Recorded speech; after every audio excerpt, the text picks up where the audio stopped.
اللہ تعالیٰ علیہ وسلم کی جب ولادت کا وقت آیا، سیدہ آمینہ رضی اللہ تعالیٰ عنہ ہمارے آقا کی ماں فرماتی ہے ولادت کے وقت یہاں پر عورتیں جانتی ہیں تمہاری ولادت، تمہارے بچوں کی ڈیلیوری کے وقت کوئی نرس ہوتی ہوگی، کوئی دایا ہوتی ہوگی، کوئی لیڈی ڈاکٹر ہوتی ہوگی، لیکن آپ کو میں بتاؤں سیدہ آمینہ فرماتی ہے محمد مصطفیٰ صلی اللہ علیہ وسلم کی ولادت کے وقت 3 عورتوں کو میں نے دیکھا اور ان عورتوں سے پوچھا تم کون ہو؟ ان میں سے ایک عورت نے کہا میں بی بی حوا ہوں، دوسری نے کہا میں بی بی آسیہ ہوں، تیسری نے کہا بی بی مریم ہو۔ یہ دنیا کی سب سے پاکیزہ خواتین ہیں جو محمد مصطفیٰ کی دایا بن کر کے آئی تھی۔ آپ پوچھو سیدہ آسیہ کو دایا رسول اللہ کی بنا کر کیوں بھیجا گیا تھا؟ فقط ان کو جو مرتبہ ملا تھا ان کا غلط شوہر تھا، اس کے باوجود صبر کیا، اللہ نے انہیں جنتی خواتین میں بنایا۔ آج مرد کیا کم ہو گئے مسلمانوں؟ مردوں کی تعداد آج بھی الحمدللہ بہت ہے۔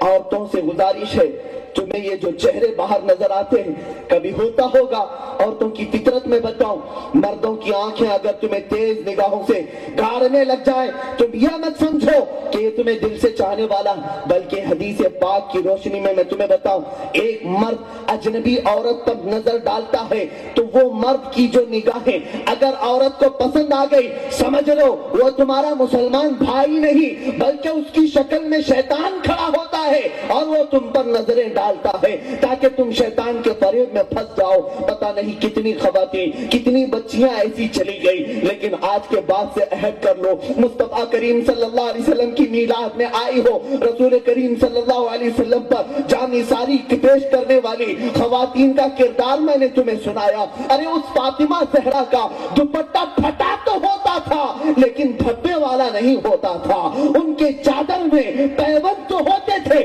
لیکن گناہوں کے دھبے نہیں ہوتے تھے۔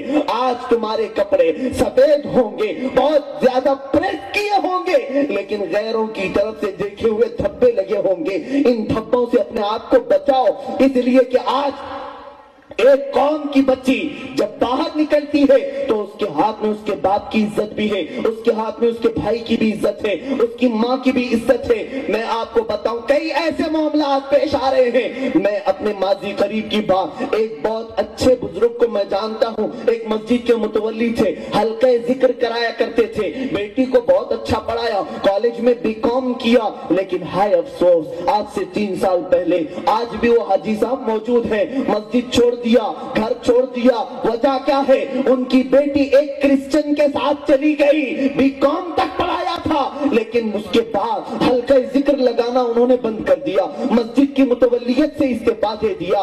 وجہ کیا ہے؟ ایک بیٹی گھر سے گئی تھی لیکن باپ کو ہمیشہ کے لیے ذلیل کر دیا، 4 لوگوں میں سر اٹھانے کے قابل نہ چھوڑا۔ ماں تو اسی عالم میں شاید مر ہی گئی، بھائیوں کی نوکری خطرے میں آ گئی۔ ایک بچی اگر بگڑ جائے پورا خاندان چلا جاتا ہے۔ اس لیے رسول کریم صلی اللہ علیہ وسلم نے بہت تم پر احسانات فرمائے ہیں، تم بہت زیادہ آزادی کا خیال مت کرو، اور خاص طور پر مردوں کے لیے بھی میرے آقا نے فرمایا تم غلط نگاہیں ان پر نہ ڈالو۔ معراج کے وقت میرے آقا فرماتے ہیں میں نے دیکھا ایک جگہ سے گزرتے ہوئے کچھ مردوں پر فرشتے آگ کی سلائیاں لے کر کے ان کی آنکھ کے ڈھیلوں کو پھوڑ رہے تھے، ان کی آنکھ کے اندر آگ کی سلاخیں ڈالتے ہی ان کی آنکھ کا جو پتلا ڈھیلا ہوتا ہے اچھل کر کے باہر آ جایا کرتا تھا۔ فرشتوں سے پوچھا گیا یہ کس وجہ سے عذاب ہے؟ جبرائیل امین نے ارشاد فرمایا اے حبیب کائنات یہ ان مردوں کو عذاب دیا جا رہا ہے جو مسلمان عورتوں پر بد نگاہی کیا کرتے تھے، بری نظر ڈالتے تھے، عورتوں پر ادھر ادھر جھانکا تانی کیا کرتے تھے، ان پر عذاب۔ آج لوگ سمجھتے ہیں دیکھنے سے کیا ہو جاتا ہے، یہ دیکھنا زنا کی ابتدا ہے۔ اور سیدنا عثمان ابن عفان رضی اللہ تعالیٰ مسجد میں خطبہ دے رہے تھے، خطبہ دیتے دیتے ایک شخص آیا بیٹھا، حضرت عثمان نے خطبے کا ٹاپک چینج کیا اور کہا کیا ہو گیا ہے آج لوگ زنا کر کے مسجد میں آ جاتے ہیں، زنا کر کے مسجد میں آ رہے۔ وہی شخص کھڑا ہو گیا، عثمان ابن عفان سے پوچھنے لگا اے عثمان کیا آپ رسول اللہ کی طرح علم غیب جاننے والے ہوں گے؟ کیا آپ کو بھی غیب سے وحی آتی ہے؟ آپ کو کیسے معلوم؟ حضرت عثمان ابن عفان رضی اللہ تعالیٰ عنہ نے فرمایا کیا تو فلاں نکڑ پر کھڑے ہو کر فلاں گھر کی عورتوں کو نہیں دیکھ رہا تھا؟ یہ غیب کا علم رسول اللہ کے غلام کی بات کر رہا ہوں۔ آپ نے کہا کیا نہیں دیکھ رہا تھا؟ اس کا سر جھک گیا اور کہا اللہ کے رسول صلی اللہ علیہ وسلم نے ارشاد فرمایا زنا کی کئی قسمیں ہوتی ہیں اور جو بد نگاہی کرتا ہے وہ آنکھوں کا زنا کرتا ہے، آنکھوں سے زنا کرتا ہے۔ آج دونوں طرف کا اگر بیلنس سلامت رہتا تو آج ہمارے قوم کو اتنی تباہی نہ آتی، اتنی بربادی نہ آتی۔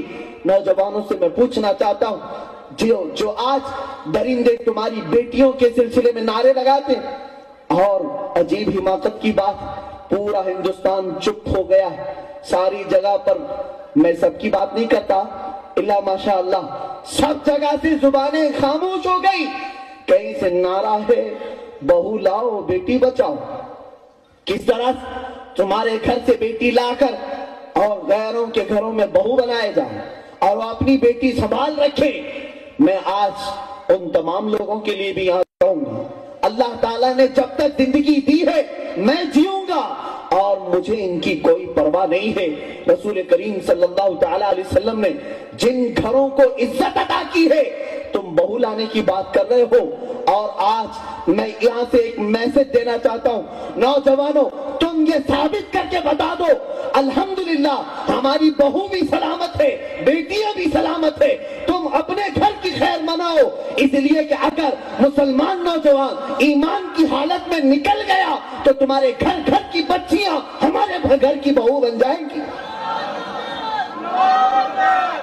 رسول کریم صلی اللہ تعالیٰ علیہ وسلم کے ان نوجوانوں کے طاقت ایمانی کو جانتے نہیں، تمہارے آج اس طرح کی بے بسی کو دیکھ کر لوگ کریں۔ اور میں اس چیز کو عرض کروں گا آج ہم بھی انشاءاللہ العزیز نکلیں گے رسول اللہ کے اس قیمتی جوہر کو لے کر، چاہے وہ غیروں کی بچیاں ہوں کہ بچے ہوں، رسول اللہ کے اخلاق دکھاؤ، میسج دکھاؤ۔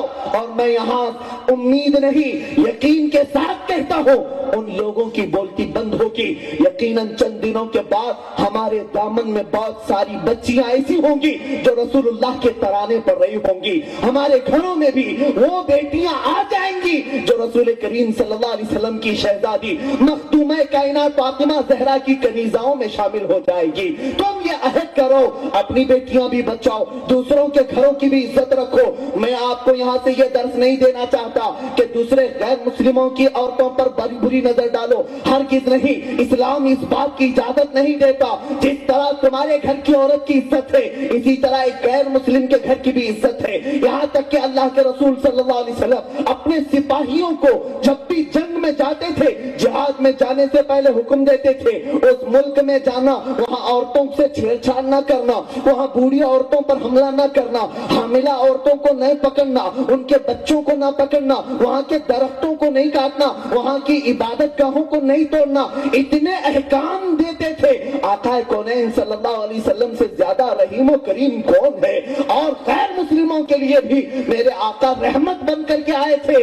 یقیناً میرے آقا صلی اللہ تعالیٰ علیہ وسلم اگر اپنے نوجوان صحابہ کو اجازت دے دیتے ہر گھر سے اٹھا لاؤ، ہر گھر کی بچیاں لے آؤ، تو میں سمجھتا ہوں دنیا میں آج کسی گھر میں خاتون اگر ہوتی تو مسلمان خاتون ہوتی، لیکن مصطفیٰ کریم نے اس طرح کی اجازت نہیں دی ہے۔ بس میں تمہیں میسج دینا چاہوں گا آج اپنی بچیوں کے لیے، اپنی بیٹیوں کے لیے جس طرح اسکول ضروری ہے، کالج ضروری ہے، اسی طرح دینی علوم بھی ضروری ہے، قرآن بھی ضروری ہے، حدیث پاک بھی ضروری ہے، اور رسول کریم کے وہ جانثار خواتین کے واقعات بھی ان کے لیے ضروری